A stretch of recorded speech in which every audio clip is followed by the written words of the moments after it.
Hello, everybody. Welcome back to my podcast, Fiber, Floss, and Fiction.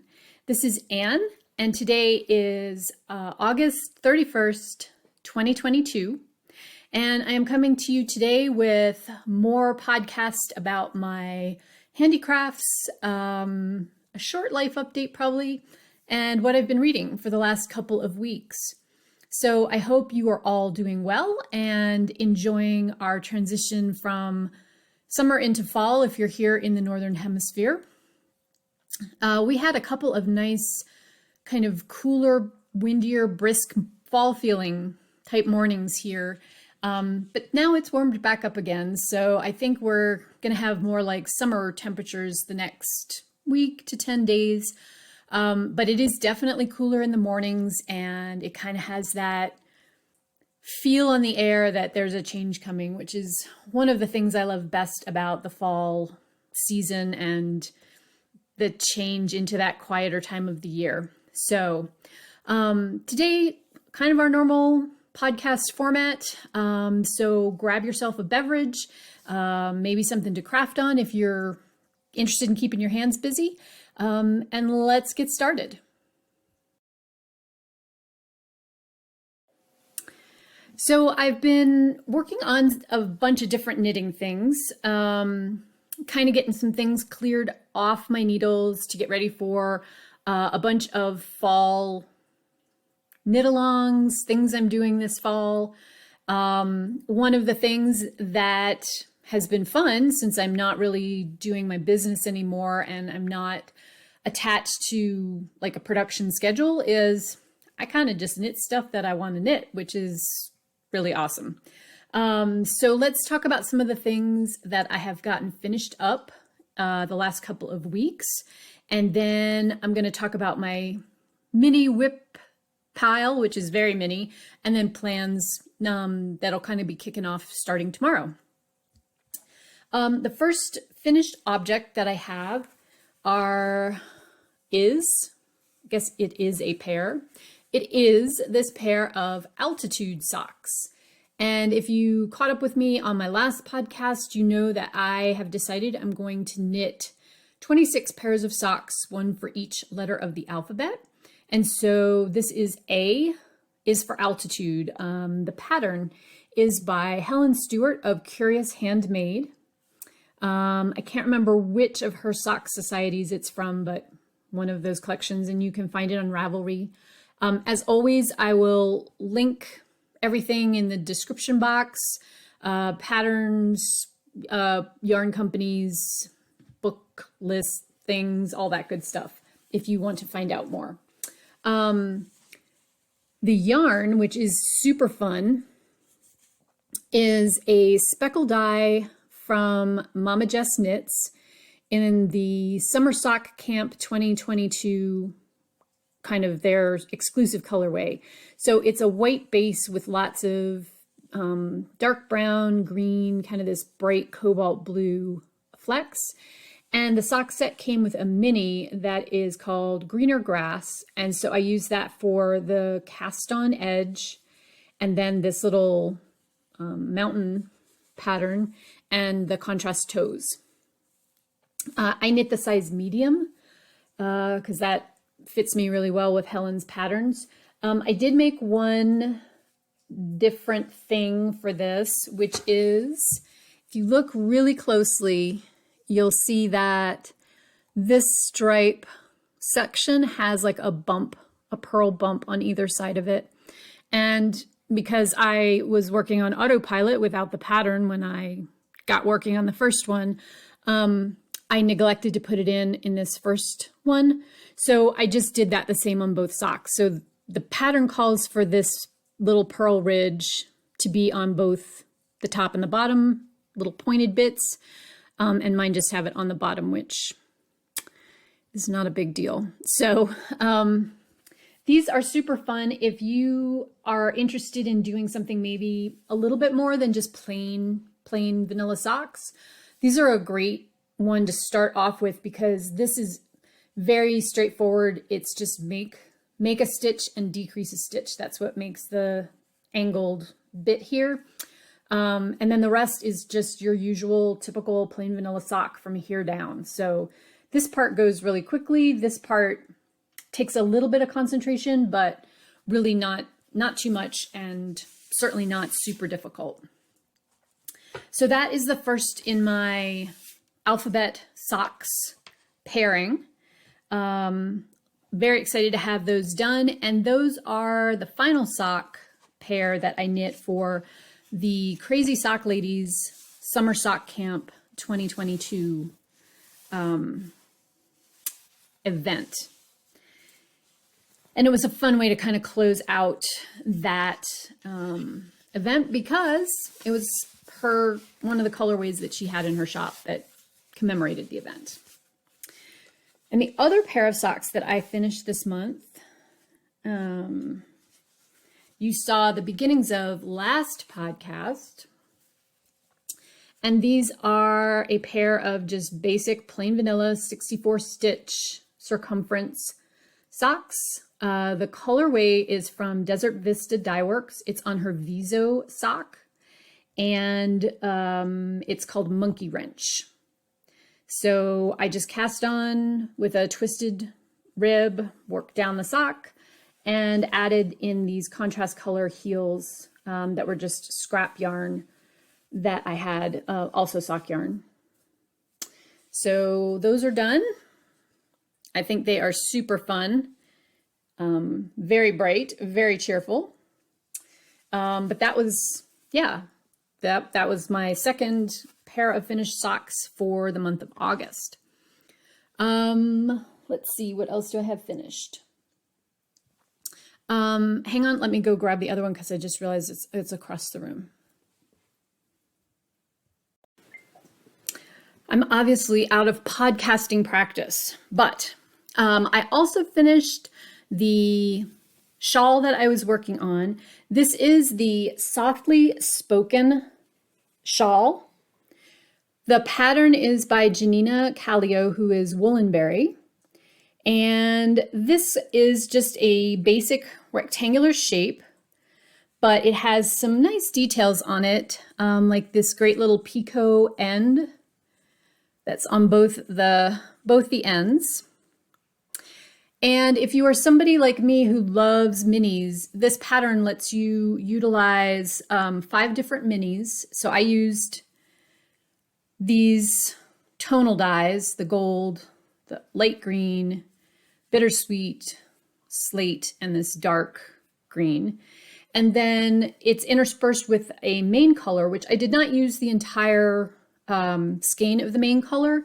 You could probably get by with 50 grams or so about a half of a normal sock yarn skein to make each of the ends, and then these short bands in between that are just garter stitch, just knit every row. So while it's not a huge piece, it certainly is big enough to wear as a stole, and it also is nice length for just to wear as a scarf, which is probably how I would wind up wearing it more often. I think this version, the way I would wear it this way, is more likely how I would wear it than as a full stole. Obviously your mileage may vary. I had 20-gram skeins, mini skeins for each of these colors, and the pattern calls for 11 repeats of the lace pattern. And the yarn that I used for my version was a little bit heavier than the original that the designer used, so I only got 10 repeats of each pattern out of a mini skein. I had enough. I could have done a half of a repeat, but I wanted to maintain a full repeat just for consistency's sake throughout. So I think if you used one of the mini sets that had 87 or more yards per mini, you would be fine to get the 11 repeats out of it. The skeins I had only had 80 yards per 20 grams, so it was a slightly heavier sock yarn. The yarn is from a summer solstice advent box that Rebel Woolworks put out this year. None of the colorways were marked. They were just part of the larger box. So I don't have colorway names to give you, but you certainly could do something similar where you chose either like this sort of a particular palette of colors and chose, you know, your 5 minis and then a coordinating full skein. You could make everything all scraps if you wanted to.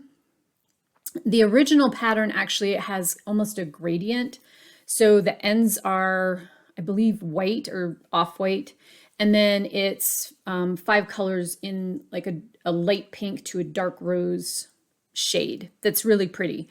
And I might do that again at some other point because it is a great way to use up minis and have it look like your project all goes together, which, I mean, it does, but makes it easy to make the project look like it all goes together.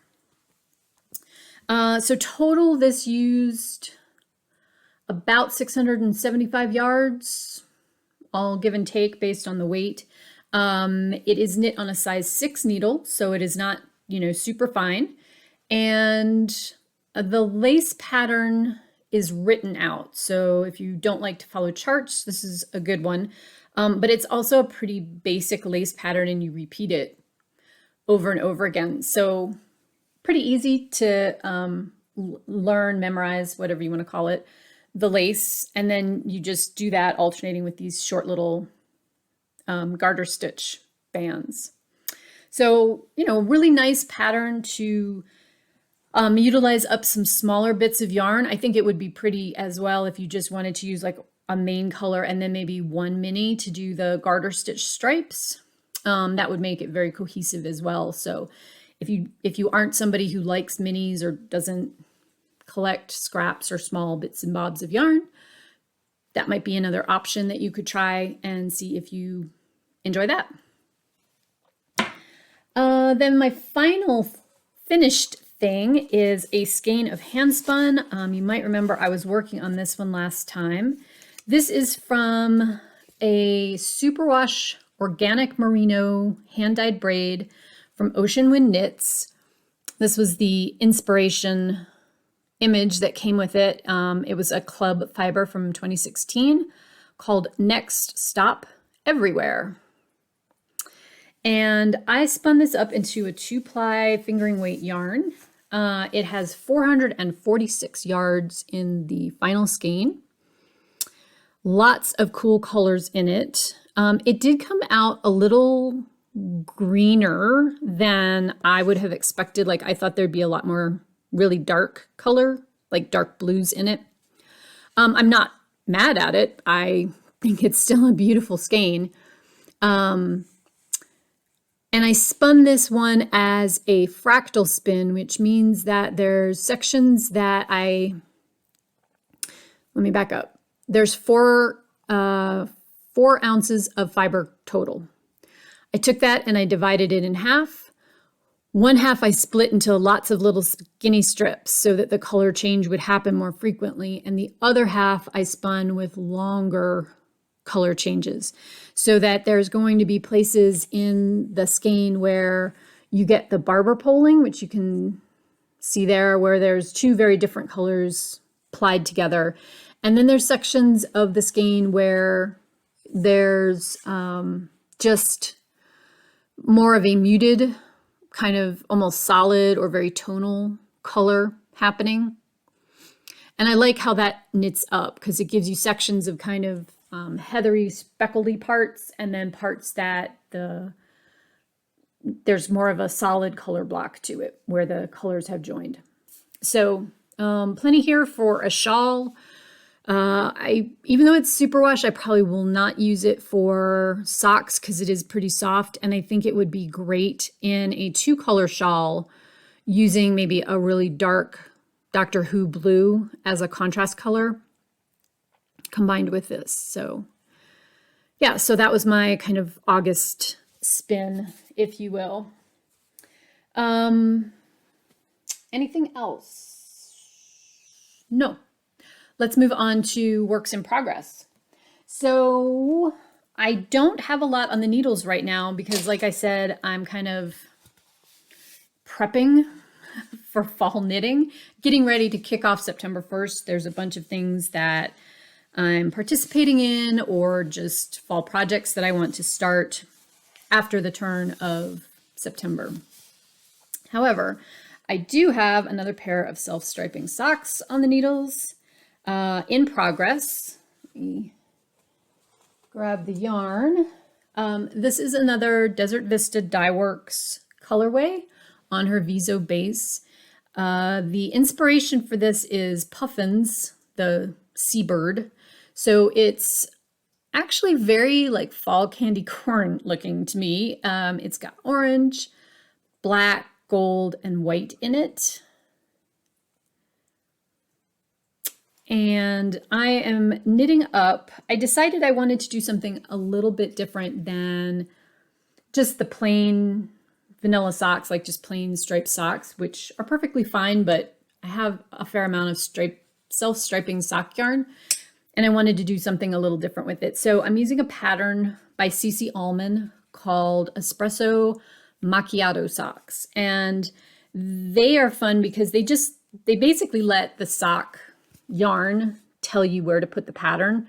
I mean, there is a written pattern for them, but it's based on where you choose to put the one decorative section that's this set of eyelets here. So I decided I wanted to do my eyelets on the orange stripes. So everything else is just knit plain. That's really straightforward. And then you've got this row of garter eyelets every time the orange stripe appears in the socks.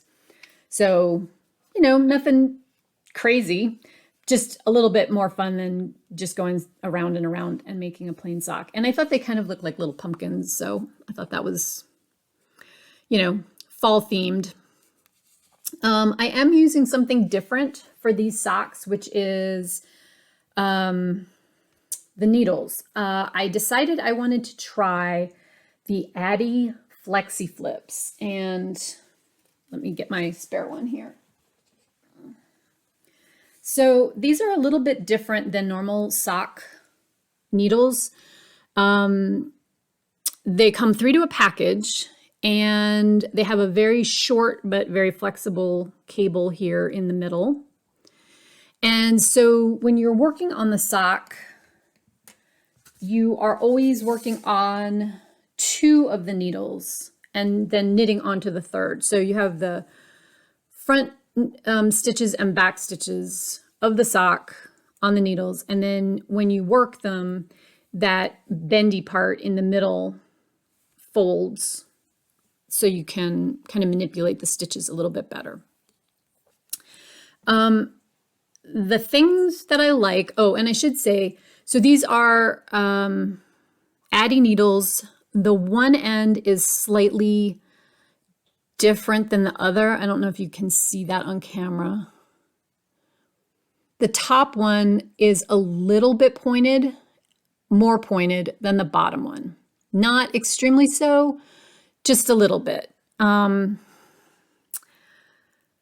don't know that that does much for you, at least not that I can tell on this. Maybe if I was doing a really patterned sock, like a sock with a lot of cables or twisted stitches or something where I was having to move the stitches more.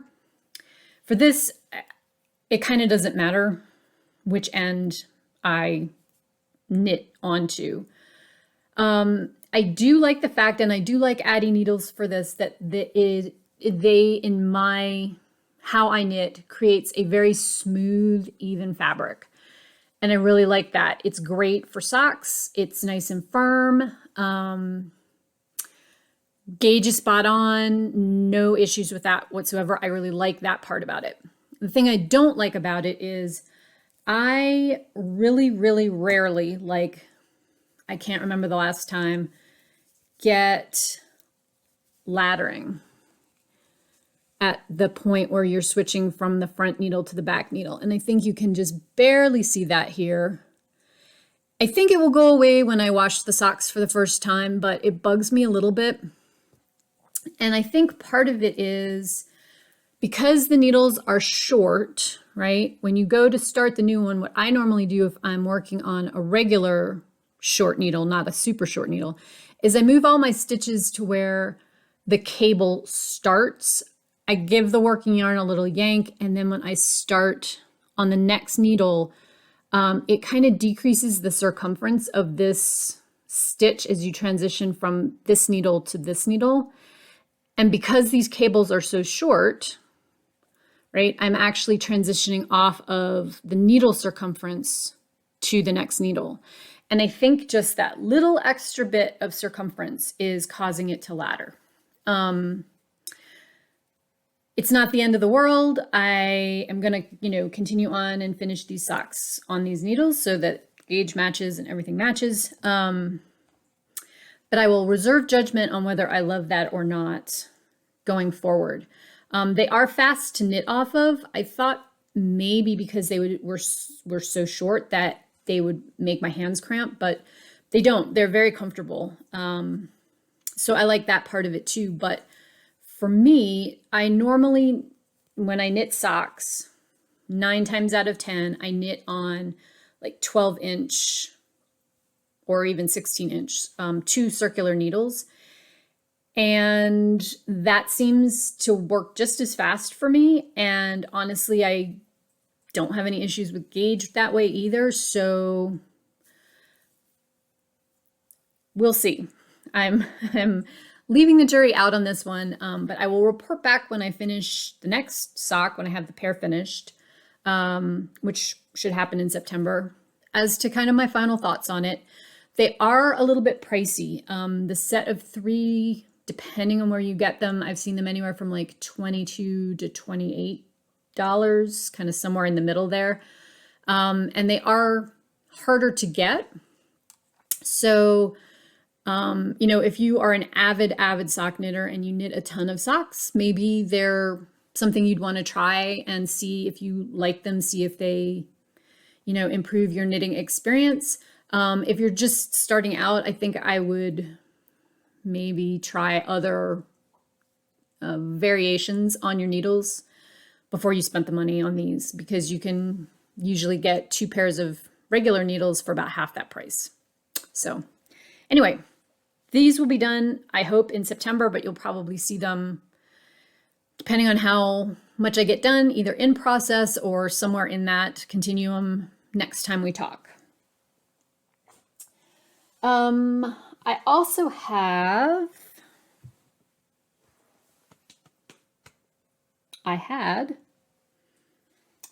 we'll go ahead. Oh, here they are. Everything's stacked on the floor. I have several projects that I'm planning on casting on or starting for September. As we go along this year, the rest of this year, I will talk about some of the groups that I've been participating in. But one of them is the Harry Potter group, which I think I was participating in the Wayback Machine with my other podcasts. I'm still participating in that. So fall term starts September 1st, and I've got a bunch of projects kind of at the gate, ready to go forward. So let's just talk really quickly about those. I almost always try to work up some charity projects.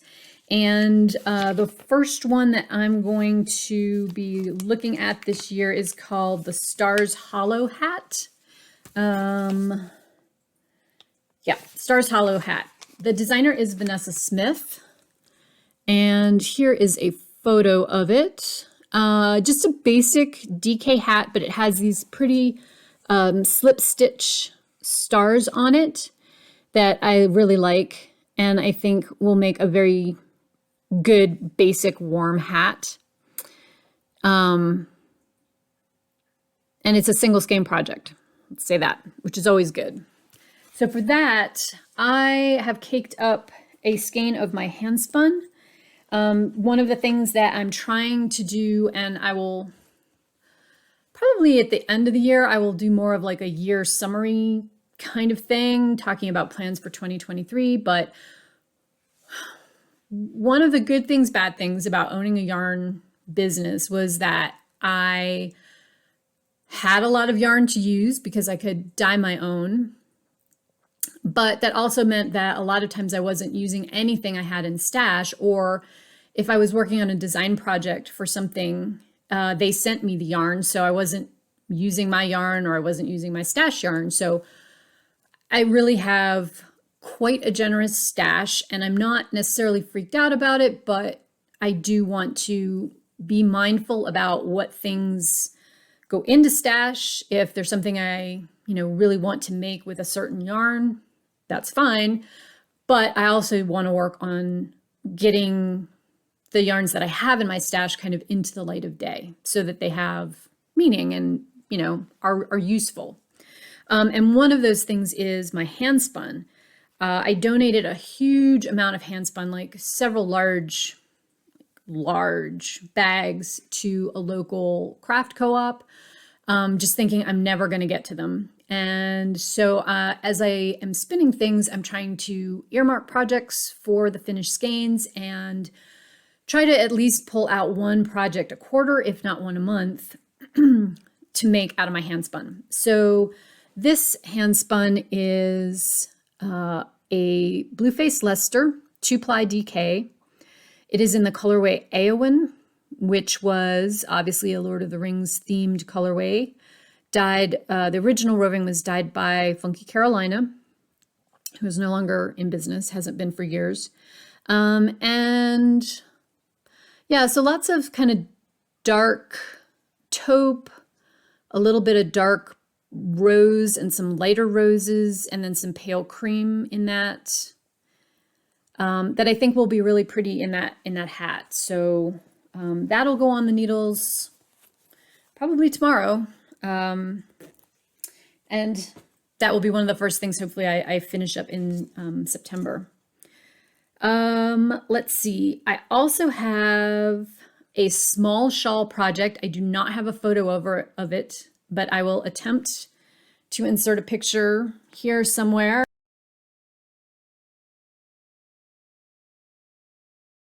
If not, I will definitely have the link down below to the Rosewater shawl, which is a single skein shawl by Janina Callio, who is the designer of the shawl I just showed you, Woolenberry. And I am going to be using this gorgeous, deep kind of mauvey rose color, dyed by the lovely and talented Jocelyn at Serendipity. This is on her Philo Luscious base, which is a fingering weight alpaca, silk, and cashmere. And I love it. It's so soft. I knit a shawl of that using that base this summer. It's fantastic. Loved it. Yeah, looking forward to getting that one on the needles for her for a shop sample. Jocelyn and I met at Stitches West 5 years ago, I don't know, pre-COVID. We had booths across from each other and, got chatting, and she is a delightful person. She lives in California. She has her online shop, but then also vends at various events in California. So delighted to have a reason to help her get some pretty things put together for her booth going forward. Next up, I have a sweater top pattern that's just been recently released. This is the Gone to Seed top, and by one of my favorite designers, Jen Parasini, who's JP Knits on social media world. And this is kind of a summer top, but I feel like it's something I would wear over a t-shirt into the fall. And it's got these beautiful vertical lace panels here.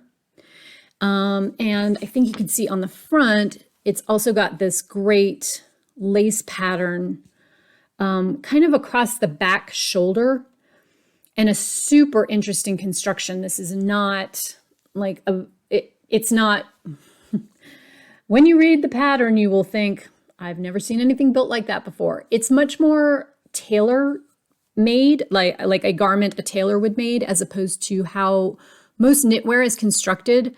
So there is some seaming up, but I honestly don't mind that because I think it does, in some cases, make a big difference on the fit. Jen has this sized, I think there's 14 sizes.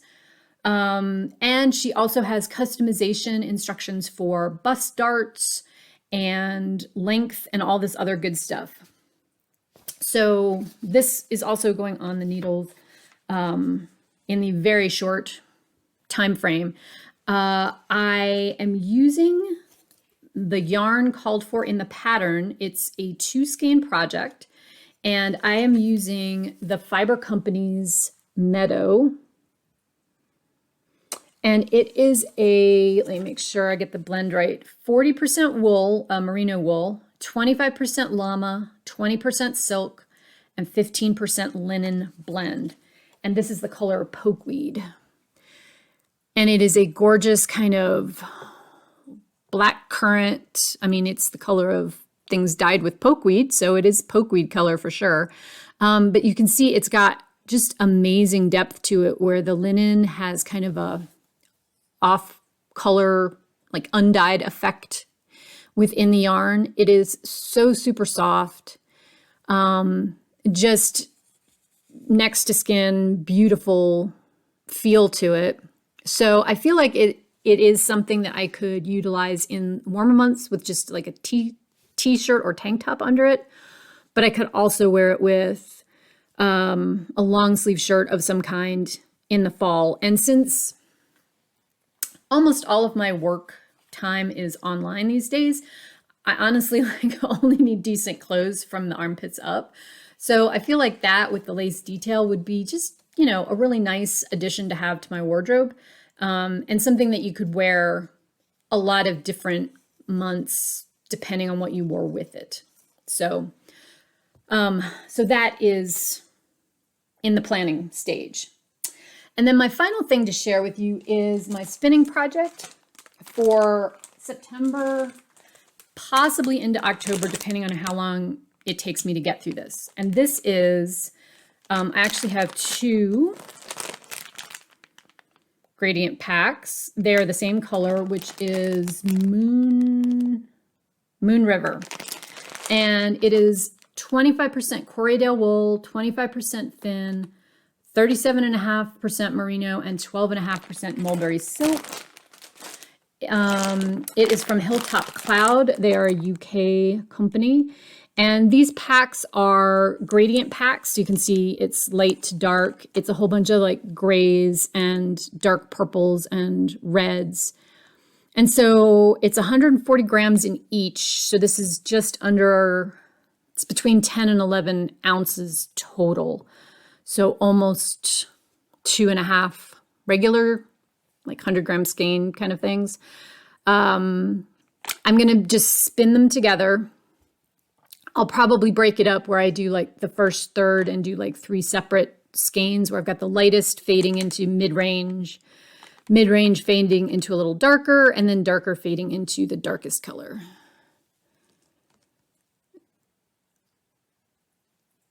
So excited to start that. We'll just see how far I get. I've been pretty good about averaging 4 ounces or so in a month. I can do a little bit more, but I doubt I will get through all of that in September, but we'll just see. I should at least have partial skeins, like skeins making a part of that batch done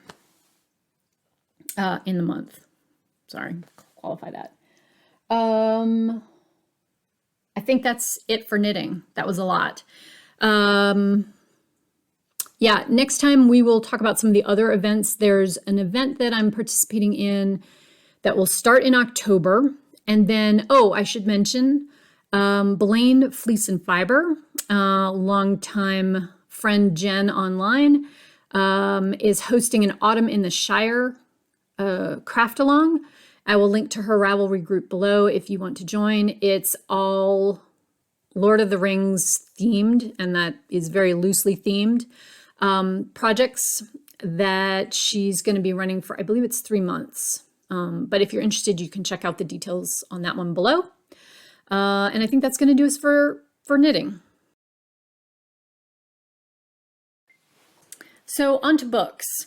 I have 2 books that I finished this month. It's been kind of a quiet reading month for me just because a lot of the books I picked are bad planning, 500 plus pages a piece or close to that. So obviously that's not quick reading. I will start with The Birth of Venus, which I mentioned last time, by Sarah Dunant. This is a historical fiction.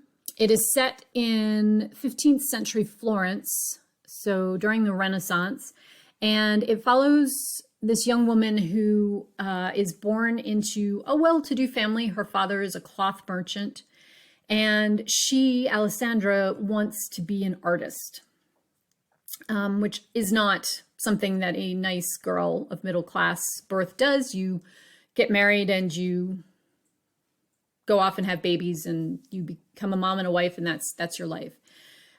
She, however, wants something more, and her father has hired a young artist to paint a fresco for the family chapel, kind of in honor of her older sister's wedding.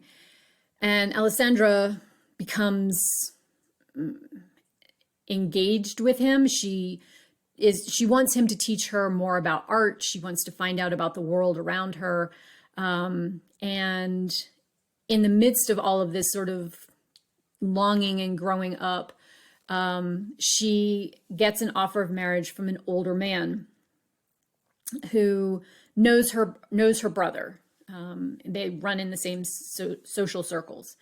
And so she agrees to marry this older man, thinking that this will allow her to have more freedom in her life. And they kind of strike up a bargain where he says, you know, if you're a dutiful wife on the surface, that's what society sees, then I will allow you to take art classes and have your sketchbook and learn to paint and things like that. So she kind of sees that as a ticket out.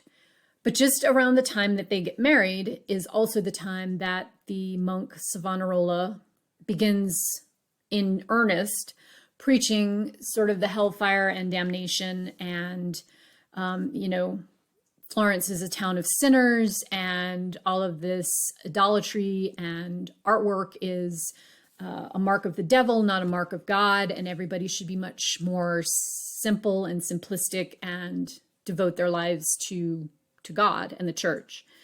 And so the book follows her relationship with her husband and how she kind of tries to find her way amongst all of this political and social upheaval. She finds out some secrets from her family's past that tie her to the de' Medici family, who is the political rulers of Florence, and are kind of at odds with Savonarola. And so it follows her through that, through Savonarola's eventual loss of power, and talks about then what she does with her life afterwards. Really, really well written book. I enjoyed it thoroughly. It not only has great characters in it, but it also does a great job painting a picture not only of the political and historical time, but just of what Florence must have been like during the 15th century with the merchants, and poised as they are from, you know, things coming from Europe with the French and the Germans, some good, some bad, you know, fashion trends, but also troops occasionally.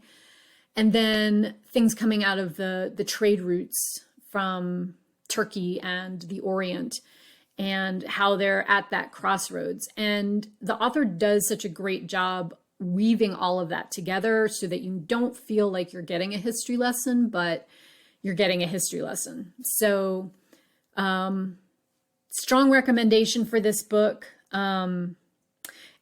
It is one of the ones that, and I think I mentioned that this last time, it grabs you at the very beginning, where the first chapter you're like, wait, what? I can't wait to find out more, and hooks you the rest of the way. I mean, you have to keep reading to find out how the story begins at the story's end. So again, that was The Birth of Venus by Sarah Dunant.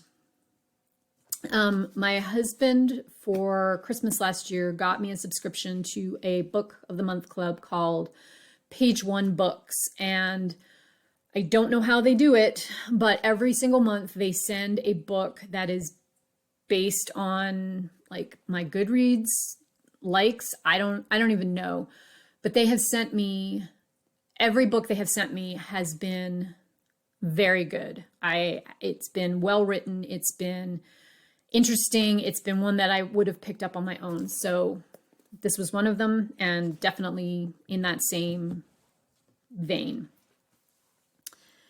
And then the second book I wanted to mention that I have finished is called The Summer Queen by Elizabeth Hardwick. And this was an audiobook that I listened to.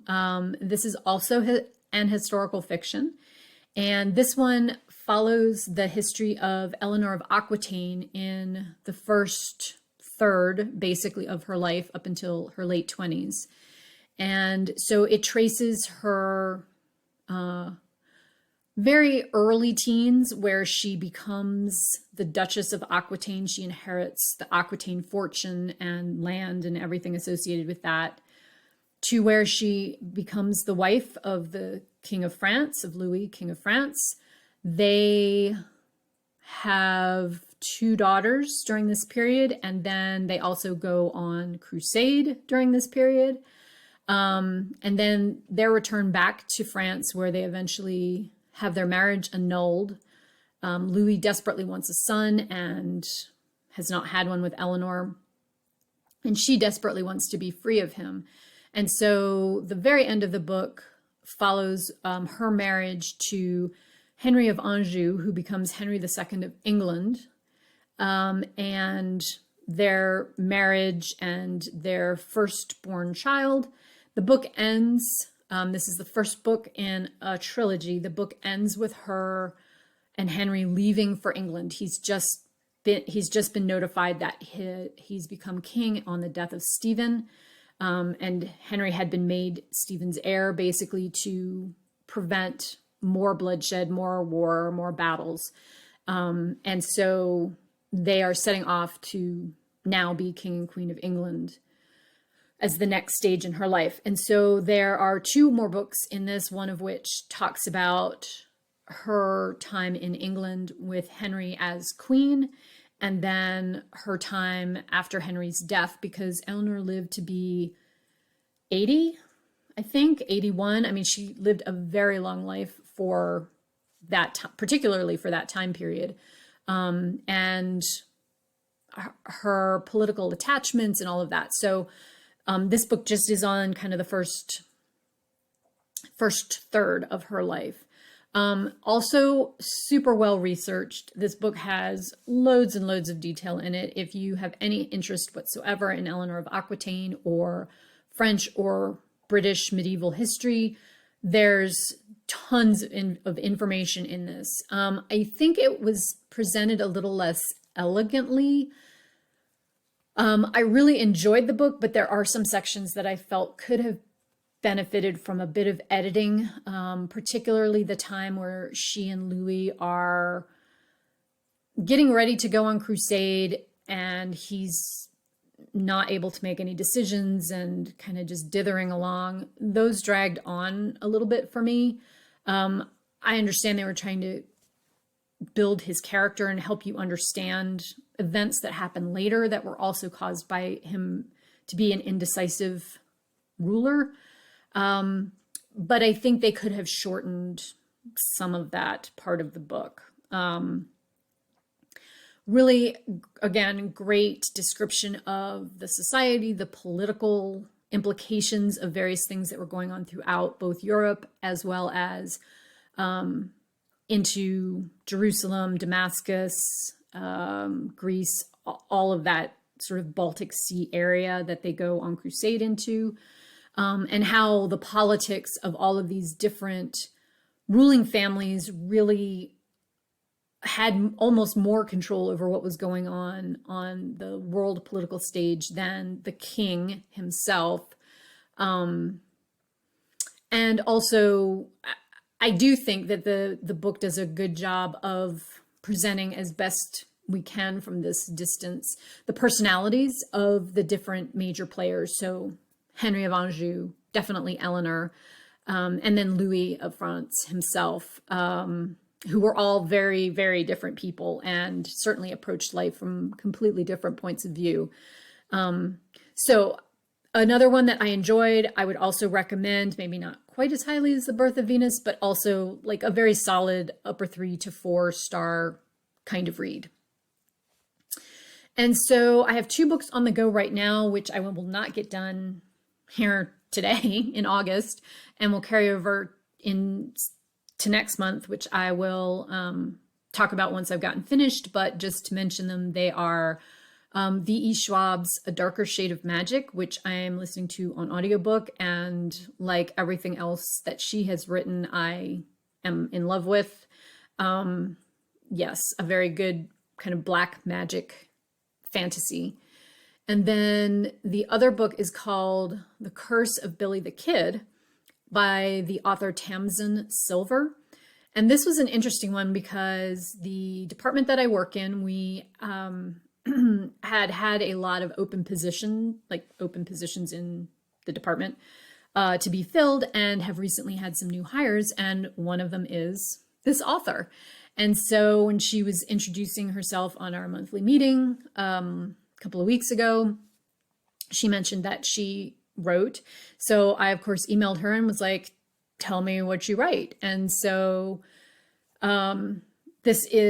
she has kind of 2 separate series. This is the Billy the Kid series. And I'm not exactly sure how to categorize it for you, but it's historical fiction, right? Because it's Billy the Kid here in New Mexico during the time of the Lincoln County Wars. But then it also ties in with some Native American and Celtic mythology. And it has like a supernatural fantasy overlay to it.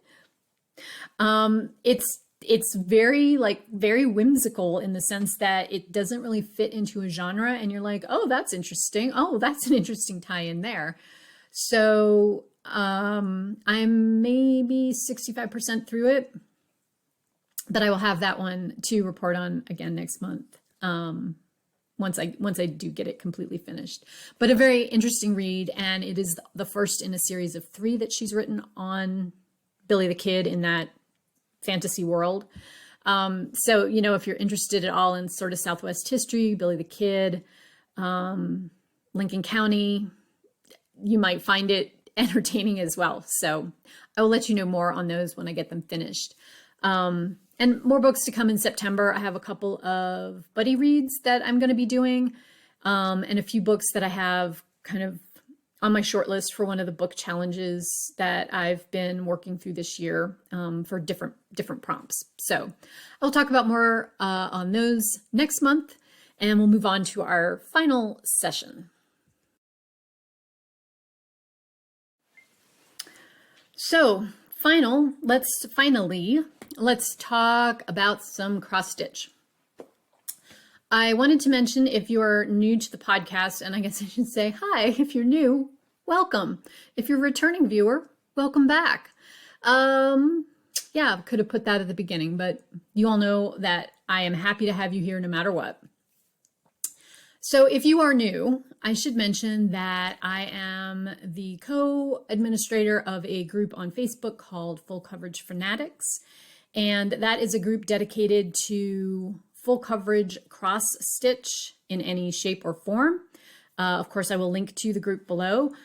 When I first started it, I always say this, I thought there would be like 4 of us in it, and I think we're pushing 7,000 members as of now. So yay. Welcome to all who have found us. And if you're interested, please go and check us out.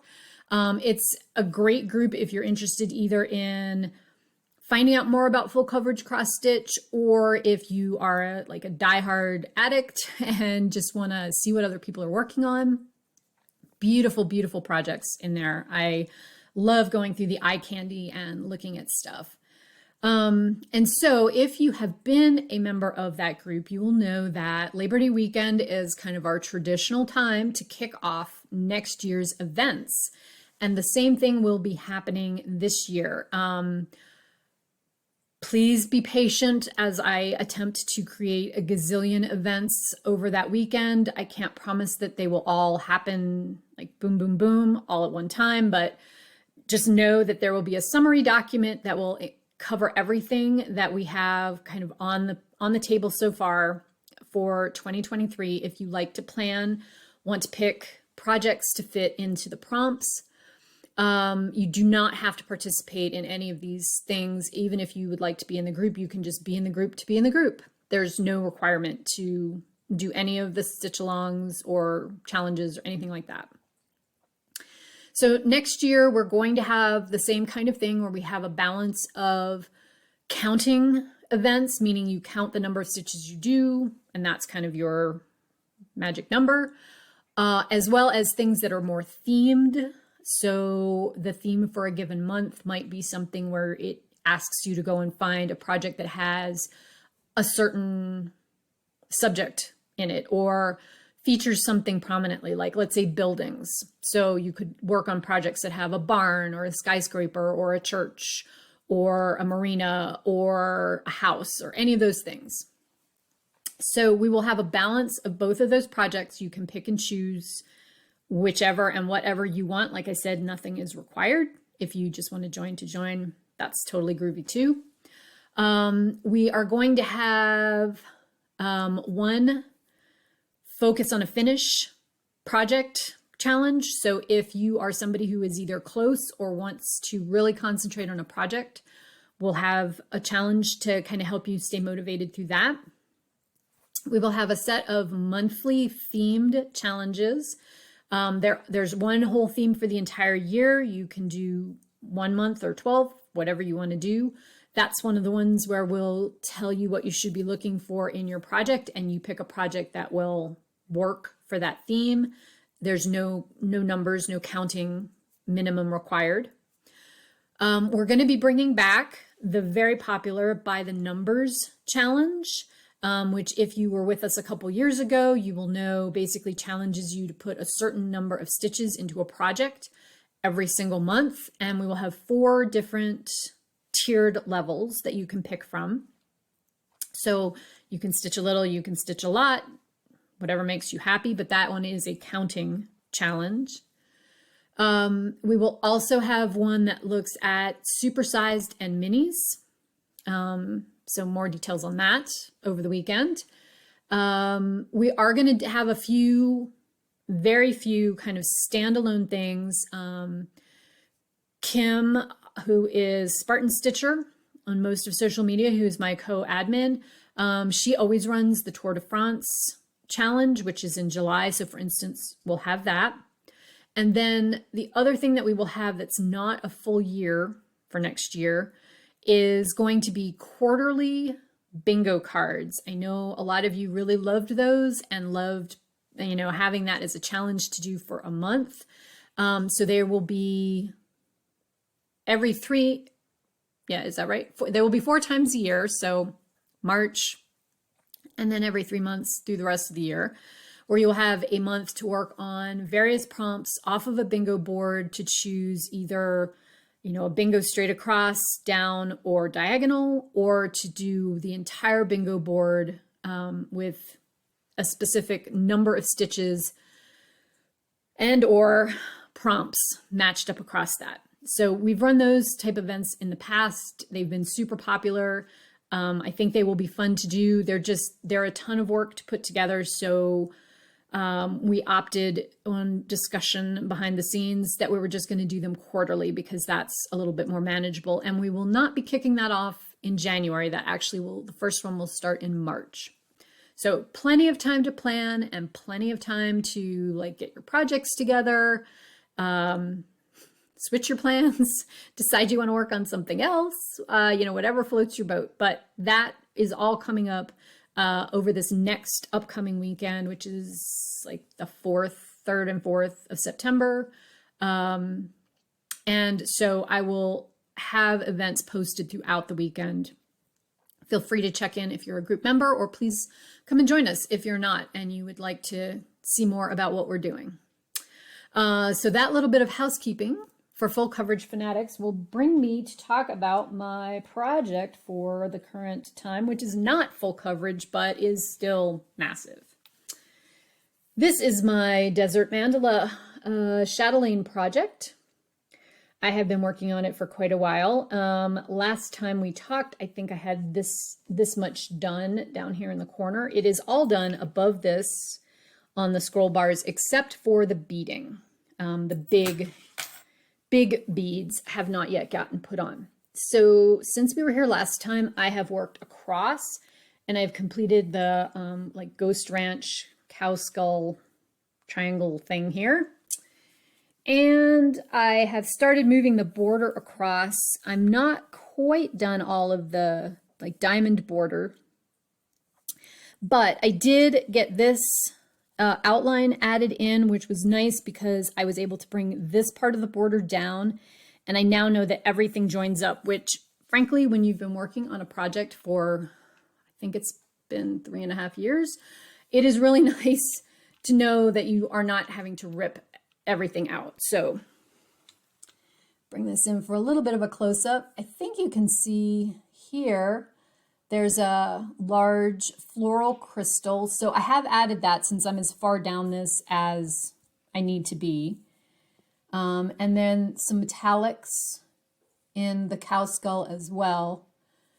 So yeah, I got all of the back stitching and the detail stitches done for the cactus, as well as these little floral motifs. So this triangular section is completely finished. And I've been working this week on bringing this border over.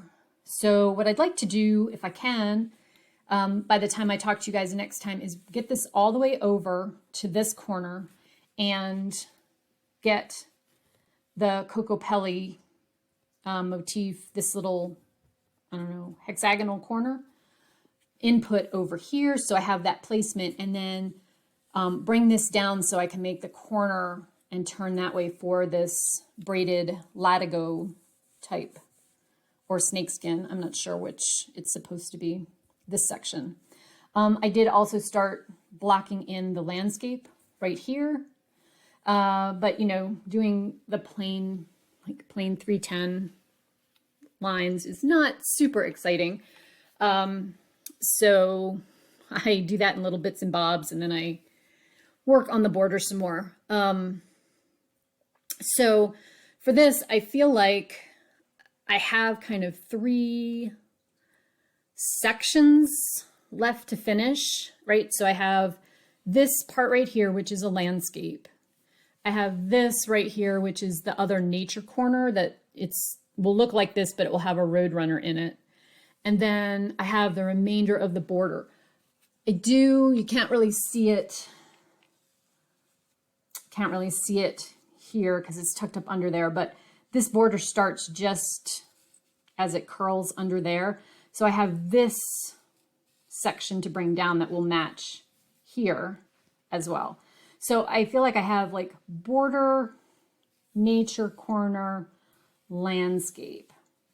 So if possible, what I would love to be able to have done is one of those 3 things completed by the end of September. And I'm leaning towards getting the borders just done, just finish them. It's a lot of color changes and some beading, and I could just, you know, while I have the threads out, do those colors and get that done. So that would be September, and then October, November, or some combination of those. And then all I would have left to do are the bigger, like the square beads that go here.